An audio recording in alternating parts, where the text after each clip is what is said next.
where are you? I am very, very sneaky, sir. The Stealth Archer is just as OP in Oblivion as it was in Skyrim, mainly because you can immediately re-enter stealth whenever you like for those extra juicy sneak attacks, plus one change from the OG Oblivion that makes it even better. Let's go. Let me know what other builds you would like me to do. So this build focuses on stealth archery, as mentioned, with a couple of spell usages, mostly for survivability, tiny little bit of crowd control, but the main focus here is on using a bow in stealth and relying on the multipliers that you get from attacking in stealth. Now, as your stealth skill goes up, these multipliers will get better, especially when you do hit headshots, which, by the way, is now a thing in the Oblivion Remaster. If you do hit a head with a bow, it will do more damage, which I don't believe was the case in OG Oblivion. Do correct me if I'm wrong in the comments. So now you actually want to aim for the head, get that extra damage off that, plus the sneak attack damage as well. So you really see a lot of success with just general archery in the Oblivion Remaster. Now, on top of that, a problem that you may have, especially if you're trying to play on the expert difficulty, which is just broken, by the way. But if you are trying to play on that difficulty, this is probably one of the only builds where it's kind of possible because you can immediately drop aggro with the invisibility spell. So there are a couple of these in the game, like you don't have to specifically use this one, but I'm using Deathly Visage, which comes from the Dark Brotherhood. I'll tell you how to get that and everything else that I'm using in this build in a little bit, by the way. But this will allow me to be invisible for 35 seconds. And as soon as you pop this, you will just immediately drop aggro from whatever was attacking you. Could be absolutely anything in the game. Now, you'll lose that invisibility when you take an action, like say drink a potion or attack an enemy, but this will allow you to drop that aggro, enter stealth again, and then attack from stealth again, get that stealth modifier, but also just keep you alive, like for survivability, because with a ranged build like this, to some regard, trying to tank a lot of damage or be in melee range, we want to stay as far away from enemies as possible, and this really does allow you to do that. Now, if you do want to do some melee damage, we are using the Blade of Woe here, which is fantastic as well for melee damage. Plus, another change with the remaster as well is that agility is now the stat that tracks the amount of damage you deal with daggers, short swords, and bows. It also slightly increases your maximum fatigue and defines how quickly your fatigue regenerates, which is what it used to do, but now it does also work for your daggers, short swords, and bows. And I love this change because it makes these builds feel a little more different. You're not just stacking strength with like every build, so I do really appreciate that. Now, let's talk about how to build out a stealth archer. We'll get into the best gear and then some tips and tricks along the way. So let's start with the race and the Birthsign. So race, you've got really 3 options, or like 2.5 here. Now, as I mentioned in my other build video, and I probably will in every video, really, who cares, man? Like, if you don't want to min-max, you can just be whatever race you like. It's totally fine. I'm not going to hunt you down. Or am I? So Wood Elf is the first major option here. And the reason is they get an increase to their agility and their speed, allowing them to move faster, plus agility we've already talked about, plus intelligence. So you have a little bit of extra maximum magicka, which is important for our invisibility spell and any other spells you want to use. Both of the origins work fine here. Plus they do also get resistance to diseases, which is good, unless you do want to become a vampire, which that does make it a little harder. Khajiit is the main one that I prefer for this sort of build. And I just like Khajiits anyway, I guess, because I like cats. But here you've got that increase to agility as well, plus that increase to intelligence. But the main thing to point out here is that really it's only the Palatine origin that you do want to pick, because the other one will actually lower your endurance, which is your maximum health. So it does make that combat a little bit more tricky. So definitely go the Palatine one to avoid that. You do lose a little bit of willpower and strength as the sort of the trade-off there. And there is also the Argonian that you could go as well. The Argonian, an Asia origin specifically, because they do start with a little bit of extra agility and speed. Plus, Argonians can breathe underwater and are immune to poison, so you get the extra additional benefits from that. So for the Birthsign, you've got really one option here, and it is just generally like the best Birthsign. That's the Thief, to increase your fortifying your agility by 10, fortifying your luck by 10, and your speed by 10. All of it's just like fantastic, right? Like this is just the exact Birthsign you want for this build. There isn't really any alternatives. Like you could go the Steed if you just want the speed. There isn't really any other alternatives. Like the Thief is just generally the best Birthsign, and this is the best kind kind of build that it works in anyway, so definitely go the Thief. Let's talk class and attributes. So for your starting class, now if you just want to go like a stock standard one, the Thief is probably the best because it does start you with speed and agility as your favorite attributes, and basically all of the major skills you want minus a couple. And then alternatively, like the Agent's not bad. It definitely gives you that illusion which we're looking for here specifically for our invisibility, so that's probably a good option. But also the favorite attributes aren't really great, being personality and endurance. So really, I do recommend creating a custom class, which is what we're going to do right now. So you're going to start with stealth, and your specialization is stealth because you get that extra bonuses to those skills and they increase faster.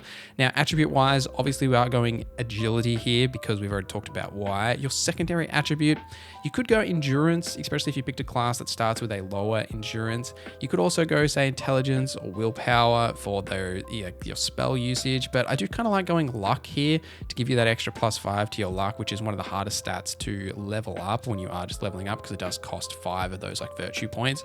So definitely worthwhile going agility and luck. Major skills here, you want to pick up marksman, security, sneak, light armor, and then moving on into the magic category, you do want to grab illusion, and I do also like grabbing restoration here just for the heal aspects. And then in the combat line, you only really want to grab blade. This gives you basically everything you need from a class perspective and a starting perspective to build out a really successful stealth archer. But then when you are leveling up, agility is the main stat you want to focus on putting those virtue points into.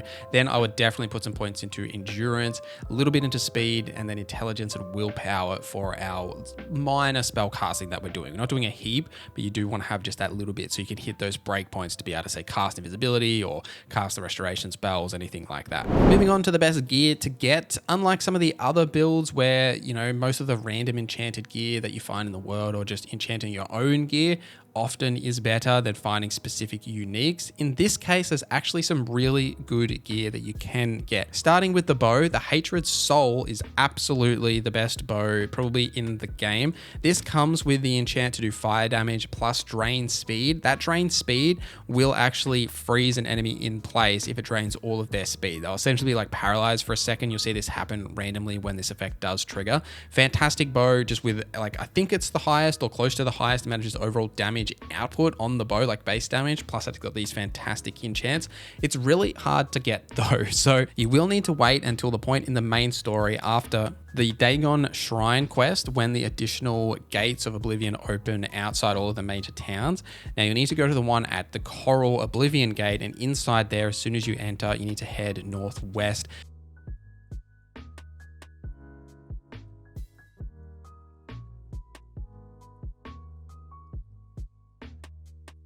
Follow this path that I am showing and you'll actually find like a hidden door here for the Embers of Hatred. You need to follow this all the way through.